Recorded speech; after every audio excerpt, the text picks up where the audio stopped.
Dr. Masua Sagiv is the scholar in residence at the Shalom Hartman Institute based in San Francisco Bay Area and the Koret Visiting Assistant Professor of Jewish and Israel Studies at UC Berkeley.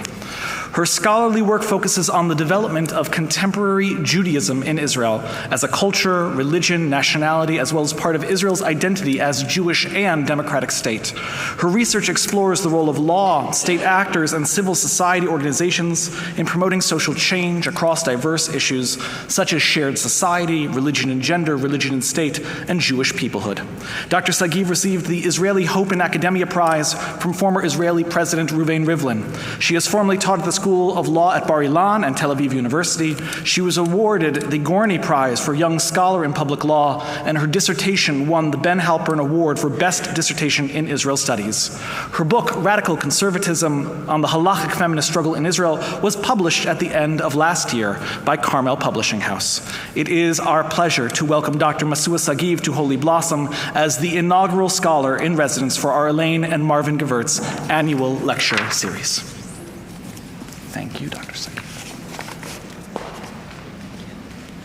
Shabbat Shalom and Mazel Tov. It was beautiful. Thank you for allowing me the privilege to join in your simcha.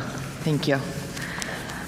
So, Parashat Vayakhel, as we've heard, is the middle of a very long description of building the Mishkan, of building the tabernacle. And it opens with the words, ויקהל משה את כל עדת בני ישראל ויאמר אליהם אלה הדברים אשר ציווה אדוני לעשות אותם. Moshe then convenes or gathers or bringing together the people of Israel in order to hear the words of Adonai. And Vayakhel, the word Vayakhel comes from kahal, kehila, community. And community has a lot of power. It has the power to build. It also has the power to destroy. On last parasha, we've seen how the community, the people of Israel, held the power to sin and to destroy when they did the golden calf and sinned right 40 days after they saw the revelation of God in the mountain of Sinai. And Midrash Haggadah in Shemot on Exodus of 35:1 is telling us that there is we should notice the parallel between the last story of the golden calf and this story of the building of the Mishkan. First of all, there's the use of the same word, vayakhel or vaikahel. So in the story of the golden calf, right after Moshe basically disappears. From their point of view, he basically disappears up in the mountain. He's not going to come back. And all of the people gathers around Aharon, who was left there, va'ikahalu, around Aharon, and they tell him, you have to help us. You have to make us a god. We don't know what to do. And here in this parsha, Moshe gathers the people, all of the people in the same way, all of the kahal, all of the community, vayakhel Moshe, all of the community together. So first of all, it's the use of the same word, which is not a very common word in the Torah. And second, it's not just the language, it's also the action of collecting or giving for the golden calf. The people is giving their jewelry, is giving their treasures, like you said before, in order to form this sin, the representation of the sin. And here in the story of our parsha, in the building of the Mishkan, the people is giving. The people is giving their gold, and we're seeing it's such a beautiful representation in our parsha, where the verses that we've heard read in Exodus 35:20, every verse starts with an action. They are giving. The women are coming and they're giving, and the men are coming and they're giving, and the Nesi'im are coming and they're giving. So much action of giving our jewelry and our precious treasures and the things that we have collected in order to build our community together. In our world, that is a very individualistic world. The need in the community is not as obvious as it was in ancient days. 25 years ago, the political scientist Robert Putnam in 2000 wrote a book that became very famous that is called Bowling Alone. And he says, he's talking about America, and he highlights how Americans disengaged from a lot of community investment that used to be very, very common. So he spoke about volunteering, about civic associations, about team sports, about church attendance. And what he says, he argues that this undermines the civic engagement which a strong democracy needs and a strong society needs. He calls it the social capital. And if you don't function as a community, and if you're not a part of a community, then the social capital of your society is hindered, is not as strong. The ties that bind us together as a society and shared responsibility towards our community are starting to disentangle themselves. 10 years later, Putnam revised his thesis. He goes back and he says, you know what? There's one place where I actually found this. And that one place where I found the social capital and the social engagement is in religious communities. I found it in churches. I found it in synagogues. I found it in mosques. And he found that regular attendance at a place of worship is most likely than others, or most people who are regular attendees at houses of worship are most likely than others to give money to charity, to engage in voluntary work, to donate blood, to spend time with someone who is depressed, to offer a seat to a stranger, to help find someone a job. And Arthur Brooks, who's an economics and public policy scholar, wrote a book that is called "Who Really Cares?" And in this book, what he does, he's looking into giving, the act of giving, and he looks at giving from a state and from a society's economic perspective. And he notices, he's talking about giving time and giving money, right? So not only giving money, but also giving time and giving and volunteering and helping each other's. And he found that secular liberals, he's from Harvard, okay? So it's not, but he found that secular liberals are less likely to donate to charity or to volunteer than the general population, and much less likely than religious conservatives. And what's interesting is when you go back to Putnam, he says, you know, what's key in this, what he calls it the social capital, and Brooks is calling it giving. He says the key is not being observant, is not having faith, is not being religious. It's not your practices at home. The key is belonging to a community, is being a part of the community. That what causes this giving or social capital, if you will. And Judaism offers us several models of community, of organizing around something. One such model is the model of shared fate. What brings us together as a community, because we're asking, if community is such an amazing thing, what brings us together as a community? So one such model is shared fate. What brings us together is what happens to us. What brings us together is what others want to do to us. Rabbi Soloveitchik, who was a prominent American Orthodox philosopher and rabbi, said that the Jewish story is a story of shared suffering. That is what makes us Jews. There's in Israel, the head of the chair of the opposition today is Yair Lapid. His father, Tommy Lapid, was also a politician. He was also a Holocaust survivor. And he was as secular as it gets.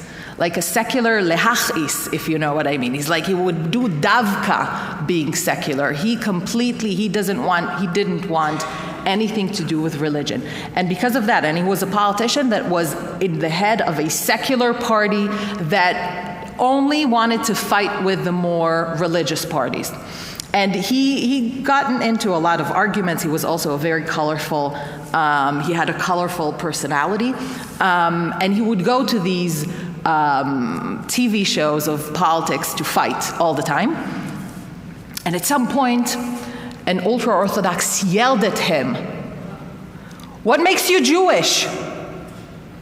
And he says, "You know what made me Jewish? What makes me Jewish? Hitler. Hitler made me Jewish." So in this model of community, what brings us together is persecution. And after October 7th, there's a lot of sense in this model. It resonates a lot, especially as we're seeing what's outside, what the community sees, what the outer world sees outside and thinks of us as Jews. Another model of community, of Jewish community, is shared heritage. What brings us together as a community is our story. We have a shared story.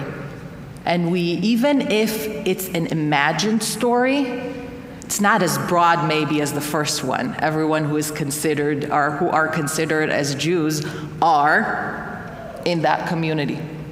In the shared heritage, you need to do a bit more in order to be a part of this story. We are going on Pesach. The rabbi told us, reminded us, thank you for the reminder of what we need to do. But we're going on Pesach, and in Pesach, it is a commandment to tell our story every year because we need to think about our story and to be a part of our story every single year. B'chol dor v'dor. We are a part of a story, and this story could be the story of our people. It can also be a story of different groups within our people. Toronto Jewish community, Canadian Jewish community, Israeli Jewish community, Jewish people. What brings us together is we are a part of a story. Another model, Jewish model of community, what brings us together is shared faith. Faith, belief. What brings us together is shared belief. This belief can be halakha. This belief can be equality. This belief can be Zionism, can also be anti-Zionism. What brings us together as a community is what we believe in, is our cause. And it definitely, we see it something that is organizing different communities. And the last model that I want to speak of is the model that I see in our Parsha, which is the model of shared activity. It's the model that says what brings us together is living and acting as part of a live, thriving community. It is organized by the activity of different members towards each other. There is a beautiful segment in Maimonides, in the Rambam, that is actually a part of the laws of mourning, where he says the following. I'm going to say in Hebrew and then I'll translate it to English. מצוות עשה של דבריהם לבקר חולים ולנחם אבלים ולהוציא המת ולהכניס הכלה וללוות האורחים ולהתעסק בכל צורכי הקבורה, לשאת על הכתף וללך לפניו ולספוד ולחפור ולקבור וכן לשמח הכלה והחתן ולסועדם בכל צורכיהם. It is a commandment, and he's listing a list, and think about what's common in this list. It's a commandment to visit the sick, and to comfort the mourners, and to escort the dead, and to dower the bride, and to accompany the departing guests, and to give cheer the bride and the groom, and to assist them in whatever they need. And maybe I'll add here, and also to read together as a community who passed away in the last 30 days like we did yesterday, and to say together as a community who are in need to prayer because they need healing, and to celebrate together as a community a bar and bat mitzvah. And these actions, the Rambam says, אלו הן גמילות חסדים שבגופו, שאין להם שיעור. These are acts of loving kindness one performs with one's body. It needs to be physical. It's not just I believe something or I'm thinking about my story. These are active actions that we are doing, and there is no maximum to these actions. Community has so much power. if we choose to organize our community around something, our faith, our heritage, our story, our belief, or our actions, it has a tremendous effect. And this brings us back to our Parsha. Because it seems that in our Parsha, the model of action is so strong and so prevalent. The people are building the Mishkan together. Everyone is doing something to help building the Mishkan. And you spoke about this, both you and the rabbi spoke about it, and I thought it was beautiful. Because the spirit of the community is so contagious that they actually gave too much. And can you imagine, at some point throughout the building of the Mishkan, Moshe calls a staff meeting with the builders. And the chiefs of the builders are telling Moshe, we have a problem with the building. And the problem is, we have too much budget. We have too much budget. Now, can you imagine a staff meeting where people are saying we have too much budget? What do you mean we have? We can add and some like buttons to the Kohen Gadol's uniform, or we can add one more adornment to the Mishkan. What do you mean you have too much budget? But what Moshe is saying instead, the conclusion is to stop donating. And the reason to stop donating is because we have a system here. We are organizing around the needs of the community. We are doing something together, and we will do just what we need. Really reminds me of the first few weeks or months after October 7th, when there were so much donations. There was a wave of donation, and at some point you would see posts by IDF soldiers or by reservists saying, "This is amazing. Can you please stop with the chocolate? We're dying." It's like, and we can't have any more socks. Can you please, I still have socks I have socks for 50 years now. Can you please stop with this? And it's part of the act of doing that Rambam is talking about. We need to actively do something so we donate. But if we live together as a community, it's the powerful act of donating. What our Parsha reminds us is how important our community is. And you are so lucky to become as part of this community as adults and as responsible adults, as we all are so lucky to be a part of our Jewish communities, how powerful it is. It has the power to destroy. Community has the power to destroy, as we saw on the last Parsha. And community has the power to build, as we saw in this Parsha. But maybe what's most important is that even when after destroying, we as a community also have the power to rebuild and repair. Shabbat Shalom.